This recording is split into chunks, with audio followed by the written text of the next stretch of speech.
Have you ever had a moment when 1,000 thoughts surged in your mind? Yet the second your eyes met someone beside you, those churning emotions ebbed away like a receding tide, leaving you with nothing but a faint, "I'm fine, everything's good." Have you ever carefully crafted a social media post to share your recent life, tweaking every word, picking the perfect filter, only to be hit by a sudden wave of exhaustion and absurdity right before hitting post? And finally, choosing to mark it as visible to me only? We live in an era with unprecedentedly advanced communication tools. A message can cross oceans in an instant. A video can capture our most private moments. Yet precisely amid this unparalleled connectedness, a deeper sense of loneliness is spreading. It's as if we're all standing in a bustling square, each holding a megaphone, yet no one is truly listening.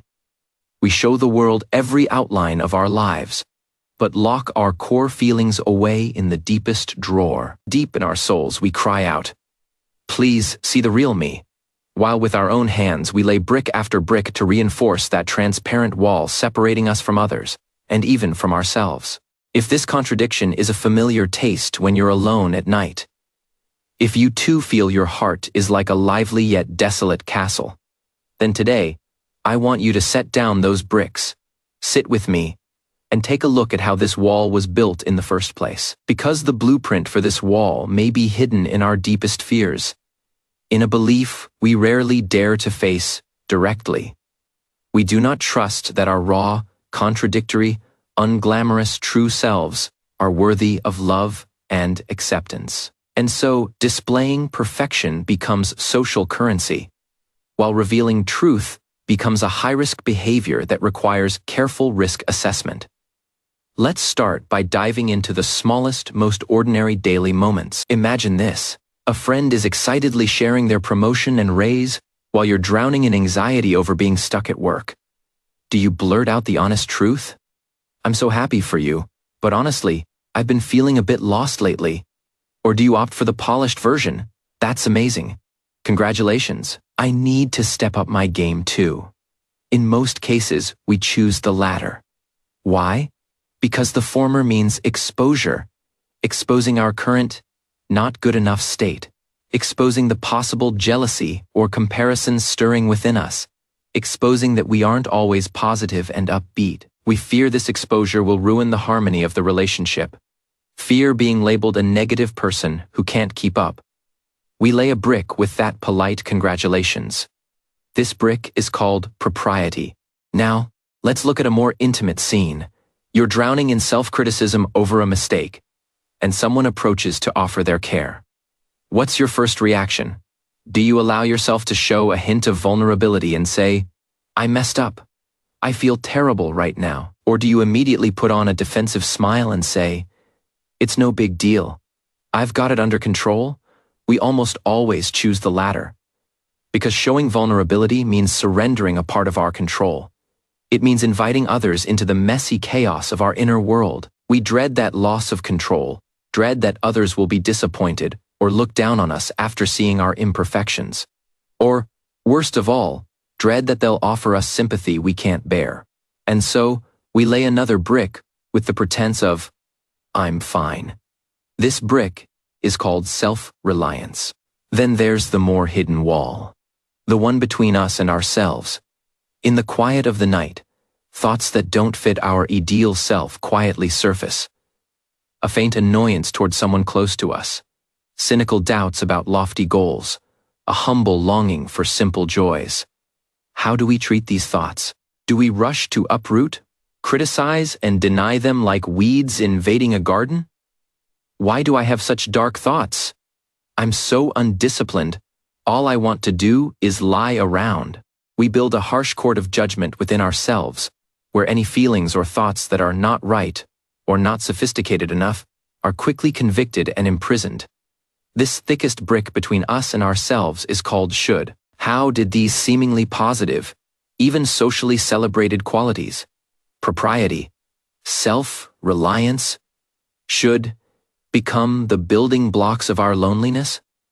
Because without exception, They all serve one purpose: to manage how others perceive us, and in turn, to manage the judgment and harm we might face. They are an elaborate risk prevention system.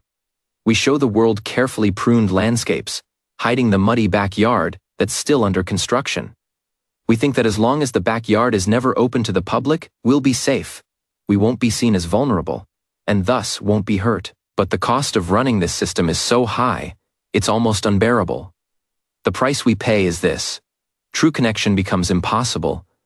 The person others love, admire, and draw close to is the polished persona we perform. Meanwhile, our real inner selves, dusty from construction, overgrown with weeds, grow colder and colder from years of being hidden away, becoming more and more convinced no one will ever love the real me. It's a self-fulfilling prophecy. We use the wall to keep out potential risks. But in doing so, we also block all possibility of deep connection inside the wall. In safe but lonely isolation, we slowly wither away. So where does this fear of authenticity come from? Its roots are often buried deep in our earliest relational experiences. When a child expresses anger and is met with, "If you keep acting up, I'll leave you behind." When they show sadness and hear, "Stop crying, you're so pathetic." When they display vulnerability and are told, "Be strong, don't let others laugh at you." What does that child learn? They learn that some parts of their true feelings and true selves are unacceptable, dangerous, and will lead to the withdrawal of love. To survive, to gain love and security, they must hide those unacceptable parts and only show the sides that are permitted and rewarded. When this child grows up, this automatic hide and display program continues to run on full power. They may have long left that original family environment. But deep inside, a child still lives, afraid of being abandoned, clinging to the belief, "I am only worthy of love if I am good enough, right enough, strong enough." That wall, which was once a fortress protecting them, has now become a cage imprisoning them. Reading this, you might feel a twinge of despair. The wall is so solid, its foundations rooted in our primal fear of survival. How can we ever tear it down? The truth is, we cannot, and should not, expect to violently demolish this load.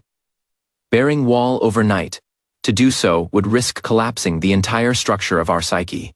What we can do is a far more delicate, far more courageous kind of work, not tearing down the wall, but carefully opening a window in it, a window that lets light stream in, and also lets us peek outside. A window small enough to keep us feeling safe, yet real enough to let fresh air circulate. This process can begin with a series of small acts of rebellion, rebelling against the propriety, self-reliance, and should we've grown so accustomed to. The first practice is a micro-experiment in exposure. During your next casual conversation with someone, note, not your closest loved one. That would carry too much pressure. Not a stranger either. That would feel meaningless. Try, within a safe boundary, replacing an automatic "I'm fine" with something a little more specific, a little more real. For example, when a coworker asks, "How was your weekend?"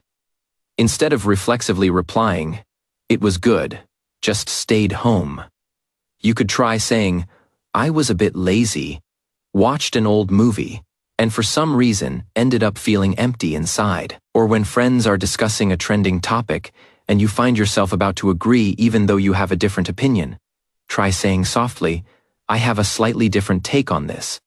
I'm not sure if it makes sense though." Note, this is not about dumping emotional garbage. It's about showing a tiny hint of your imperfect texture. Observe the other person's reaction, but more importantly, observe how you feel inside. You'll discover that in most cases, the sky won't fall. The other person might even relax a little, and the conversation might shift to a more authentic level. Through that small window, you'll exchange just a little bit of real fresh air. The second practice is an internal shift toward listening. We not only need to learn to expose a little bit of our truth to others, we need to learn to listen to the unacceptable parts of ourselves. When that voice of self-criticism rings out again, "You're so useless. You can't even get this right. Don't immediately agree with it or fight back fiercely. Try speaking to that critical voice like a neutral mediator. I hear you saying I'm useless. I want to listen to what that part of me that messed up has to say. Is it tired? Is it afraid of something? It might sound a bit like splitting yourself in two, but this is an incredibly important skill separating you from those chaotic feelings, becoming an observer and a container. You are no longer identical to your failure. You are a person experiencing the feeling of failure. You offer that criticized, ashamed part of yourself a space to be heard. This internal window lets in the light of self-compassion. The third practice is rediscovering your longings.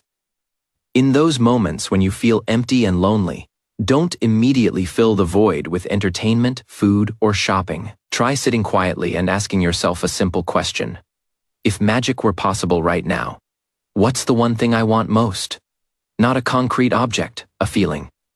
Is it the feeling of being held tightly? Is it the feeling of being completely understood? No explanations needed? Is it the feeling of being totally relaxed, free of all worries? Allow those seemingly childish, unrealistic longings to surface. Don't judge them as impossible to achieve. Just acknowledge them. Oh, so deep down, what I really want is a sense of peace of mind. To see your longing is to see the truest shape of your soul. This window leads to the unmet yet still vibrant vitality deep within you. I know that all these practices may seem like drops in the bucket against the weight of real pain and ingrained habits. You might try it once, feel awkward, and retreat back into your shell. You might be swept away by a flood of emotion and completely forget about opening the window altogether. This is completely normal. Living with a wall that's been built over decades requires not the bravado of demolition, but the quiet daily work of gentle touches and small changes. And so, tonight, in this voice of the wilderness, I want to extend to you a very specific, very small invitation to connect. Tomorrow, I want you to do one small, purposeless act of kindness. This act must meet 3 conditions. First, it's tiny. So small it won't burden you at all. For example, carefully watering the flowers on your balcony, sincerely thanking the convenience store clerk, picking up a neighbor's misplaced trash and putting it in the bin in the hallway. Second, it's done without any expectation of practical reward. No desire to show off, no social agenda. Third, after doing it, you don't have to tell anyone. All you need to do is quietly savor that momentary feeling in your heart. Then, if you'd like, come to the campfire of this wilderness and leave a single sentence, anonymously, sharing your momentary feeling. You could say, I watered the mint on my windowsill and touched its leaves. My fingertips smelled of cool freshness, and for a moment, my heart was at peace. Or, I said to the delivery guy, thank you for your hard work. Stay safe. He froze for a second, then smiled. That smile made me think, we're all having a hard time, but we're all trying our best. We don't have to share our pain and our depths here, though that is completely allowed too. Let's start with the smallest, warmest unit of connection. Sharing the tiny, gentle touch that comes from a purposeless act of kindness. These touches are like fireflies. They can't light up the entire wilderness, but when we gather enough of these faint glimmers, we'll see that none of us are islands. We are all learning how to chisel a window into that wall of self-protection, letting a little bit of real light and real wind seep in, just a little and then a little more. This is Wilderness Monologue. Thank you for listening. And even more so, thank you for being willing in this world full of performances to show just a little bit of that precious authenticity to yourself and to others. Good night. May your heart have a window tonight, one that faces the stars.